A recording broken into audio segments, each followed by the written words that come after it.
नमस्कार, कैसे हैं आप सभी। आशा करती हूँ आप सब अच्छे होंगे। हम भी बहुत अच्छे हैं। आज तुलसी जी की पूजा कर रहे हैं। सर्वप्रथम सब कार्य वगैरह को समाप्त कर कर हम स्नान आदि कर कर तुलसी जी के लिए भोग बनाएंगे। भोग बनाने के बाद हम उनके लिए उनकी पूजा करेंगे। आज बहुत बड़ा दिन माना जाता है। तुलसी जी का विवाह किया जाता है शालिग्राम भगवान जी से। हम सर्वप्रथम तुलसी जी को स्नान आदि कराकर उनको वस्त्र अर्पण करेंगे, चुन्नी उड़ाएंगे। चुन्नी उड़ाने के बाद कलाव उड़ाएंगे।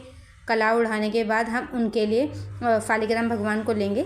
शालिग्राम भगवान को भी हम अच्छे से स्नान आदि वगैरह कराकर उनको अच्छे कलाव से लपेट कर रखेंगे। फिर क्या करेंगे, हम एक एक करके तुलसी जी को जो भी हमने उनके श्रृंगार आदि के लिए सामान मंगाया हुआ है हम उनका श्रृंगार करेंगे। जैसे जैसे हम उनका धीरे धीरे श्रृंगार करेंगे, सर्वप्रथम मेहंदी लगाएंगे। जैसे कन्या को तैयार किया जाता है विवाह से पहले, उस तरीके से हम उनको तैयार करेंगे। मेहंदी लगाएंगे। मेहंदी लगाने के बाद बिंदी लगाएंगे। बिंदी लगाने के बाद उन्हें चूड़ी वादी वगैरह हम करेंगे। और फिर सारा श्रृंगार का सामान उन पर अर्पित करने के बाद शालिग्राम भगवान को भी हम उसी तरीके से सजाएंगे। शालिग्राम भगवान को सर्वप्रथम स्नान आदि करा के कलाव बनाकर हम उनको टीका लगाएंगे।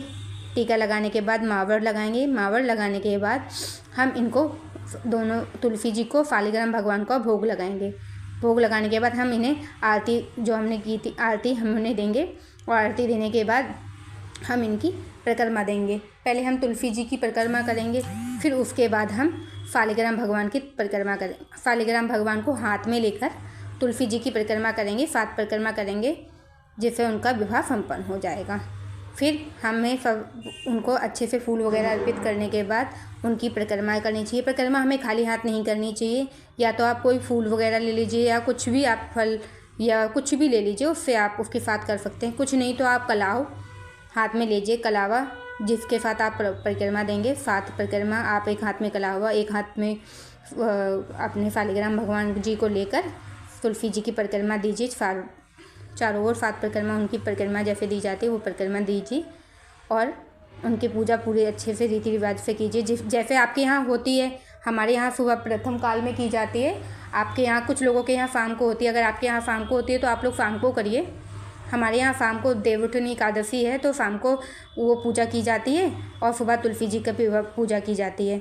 तो हम लोग पहले सुबह इनकी सर्वप्रथम स्नान आदि करके पूजा कर लेते हैं तुलसी जी की। फिर शाम को अपनी जो पूजा होगी घर की देवी देवता और देवउठनी एकादशी की उसकी करेंगे। अभी तो हम फिलहाल इनकी कर लेते हैं। इस तरीके से हम इनकी परिक्रमा देंगे। आप लोगों के जहाँ जैसे की जाती है, हमारे यहाँ जैसे की जाती है और जितना मुझे पता है हमारे यहाँ इस तरीके से, मुझे जिस हिसाब से पता है मैं उस हिसाब से कर रही हूँ। आप अगर कुछ कमी बेसी हो तो आप मुझे बताइएगा, कुछ कमी रह गई हो तो। और मैं क्षमा मांगती हूँ माता रानी से अगर मेरी से कोई भूल चूक हुई हो, पर जितना ज्ञान था उस हिसाब से मैंने किया। अगर आप लोगों को लगता है कि कुछ और भी करना चाहिए तो आप मुझे बताइएगा कमेंट में। और ऐसे शालिग्राम हाथ में लेके हम उनकी परिक्रमा देंगे और इस तरीके से पूजा करेंगे। आप लोगों के यहाँ कब की जाती है, सुबह या शाम को? आप लोग मुझे कमेंट करके ज़रूर बताइएगा। और ऐसे इस तरीके से आज तुलसी माता इतनी सुंदर लगती हैं। आप ये सब पूजा करने के बाद श्रृंगार का सामान और बाकी आदि सामान अभी आप हटाइएगा मत। अगर छत पे हैं तो थोड़ी देर बाद, मतलब अगर बंदर का डर नहीं है तो पूरा दिन रखे रहने दीजिए। और नहीं तो अदरवाइज़ अगर कुछ डर रहे तो आप थोड़ी देर बाद, मतलब 1 डेढ़ 2 घंटे बाद जब हमारा दिया बुझ जाए, आगे शांत हो जाए, तब हमें इसको हटाना चाहिए। अदरवाइज़ हमें वहीं